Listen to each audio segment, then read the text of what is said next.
Chapitre 8.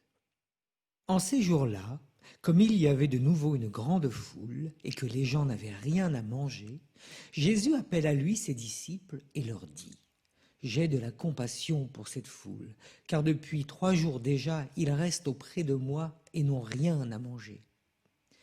Si je les renvoie chez eux, à jeun, ils vont défaillir en chemin, et certains d'entre eux sont venus de loin. » Ses disciples lui répondirent : « Où donc pourra-t-on trouver du pain pour les rassasier, ici, dans le désert ?» Il leur demanda : « Combien de pain avez-vous » Ils lui dirent : « 7. » Alors il ordonna à la foule de s'asseoir par terre. Puis, prenant les 7 pains et rendant grâce, il les rompit, et il les donnait à ses disciples pour que ceux-ci les distribuent. Et ils les distribuèrent à la foule. Ils avaient aussi quelques petits poissons que Jésus bénit et fit aussi distribuer. Les gens mangèrent et furent rassasiés. On ramassa les morceaux qui restaient. Cela faisait 7 corbeilles. Or, ils étaient environ 4000. Puis Jésus les renvoya. Aussitôt, montant dans la barque avec ses disciples, il alla dans la région de Dalmanutha. Les pharisiens survinrent et se mirent à discuter avec Jésus pour le mettre à l'épreuve. Ils cherchaient à obtenir de lui un signe venant du ciel.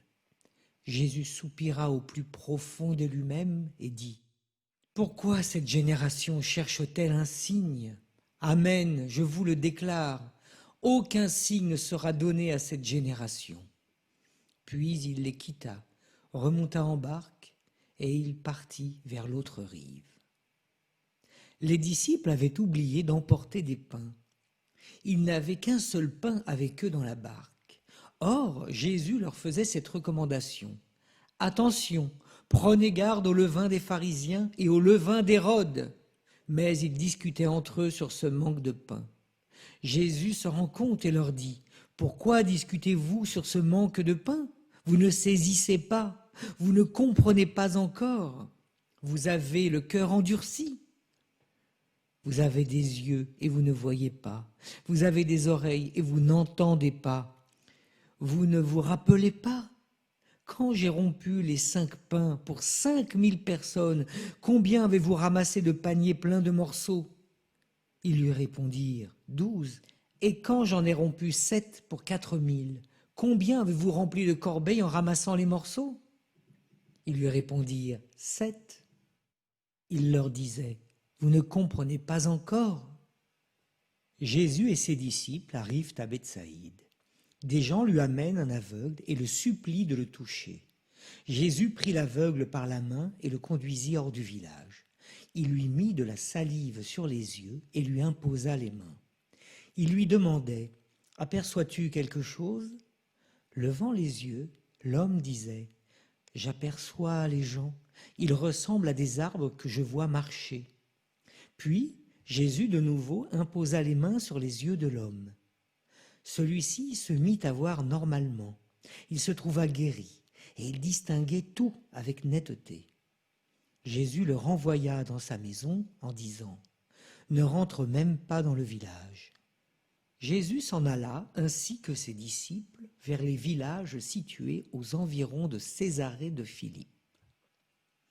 Chemin faisant, il interrogeait ses disciples : « Au dire des gens, qui suis-je » Ils lui répondirent : « Jean le Baptiste pour d'autres, Élie pour d'autres, un des prophètes. » Et lui les interrogeait : « Et vous, que dites-vous ?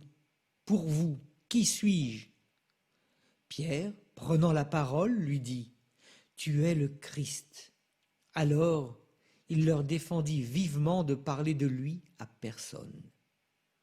Il commença à leur enseigner qu'il fallait que le Fils de l'homme souffre beaucoup, qu'il soit rejeté par les anciens, les grands prêtres et les scribes, qu'il soit tué et que 3 jours après, il ressuscite. Jésus disait cette parole ouvertement. Pierre, le prenant à part, se mit à lui faire de vifs reproches. Mais Jésus se retourna et, voyant ses disciples, il interpella vivement Pierre. « Passe derrière moi, Satan ! Tes pensées ne sont pas celles de Dieu, mais celle des hommes. » Appelant la foule avec ses disciples, il leur dit : « Si quelqu'un veut marcher à ma suite, qu'il renonce à lui-même, qu'il prenne sa croix et qu'il me suive.